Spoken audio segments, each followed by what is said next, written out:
স্বাধীনতা, সাম্য ও সম্প্রীতির জন্য কবিতা, এই স্লোগানকে সামনে রেখে আজ ঢাকা বিশ্ববিদ্যালয় হাকিম চত্বরে শুরু হয়েছে জাতীয় কবিতা পরিষদের আয়োজনে 2 দিনব্যাপী জাতীয় কবিতা উৎসব 2025। উৎসবের উদ্বোধনের অংশ হিসেবে কবি মোহন রায়হানের নেতৃত্বে সকাল 9টায় একটি বর্ণাঢ্য র্যালি ঢাকা বিশ্ববিদ্যালয়ের হাকিম চত্বর থেকে শুরু হয়ে শহীদ মিনারে পুষ্পস্তবক অর্পণ করেছেন। জাতীয় কবি কাজী নজরুল ইসলামের সমাধিস্থলে এবং পটুয়া কামরুল হাসানের সমাধিতে পুষ্পস্তবকের মধ্য দিয়ে ঢাকা বিশ্ববিদ্যালয়ের কেন্দ্রীয় গ্রন্থাগারে এসে র্যালিটি শেষ হয়। জাতীয় পতাকা উত্তোলন, বেলুন ও পায়রা উড়িয়ে অনুষ্ঠানের সূচনা করলেন মাননীয় উপদেষ্টা, সংস্কৃতি বিষয়ক মন্ত্রণালয়, জুলাই আগস্ট বিপ্লবের শহীদ আবু সাইদের রত্নগর্ভা মা মনোয়ারা বেগম। জাতীয় সঙ্গীত ও ফেব্রুয়ারির গান দিয়ে প্রথম পর্ব শুরু হয়। প্রথম পর্বের সভাপতিত্ব করেন জাতীয় কবিতা পরিষদের আহ্বায়ক কবি মোহন রায়হান।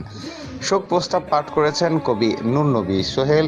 উৎসবের ঘোষণাপত্র পাঠ করেন কবি ও অভিনেতা শ্যামল জাকারিয়া।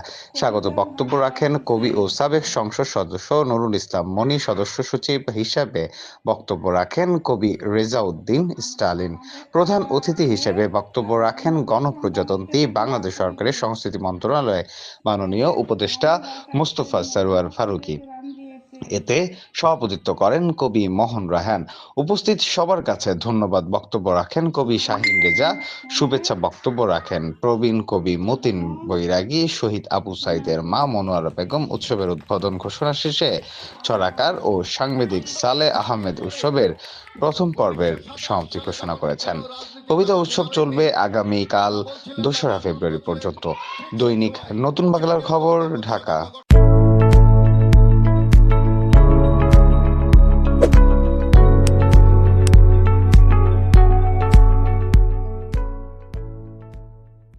একীভূত হয়ে, একত্রিত হয়ে, ঐকমত্য হয়ে আমরা ঝাঁপিয়ে পড়েছিলাম স্বৈরাচার এরশাদের বিরুদ্ধে এবং 90-এর গণ আন্দোলনের ভেতর দিয়ে আমরা বিজয় অর্জন করেছিলাম।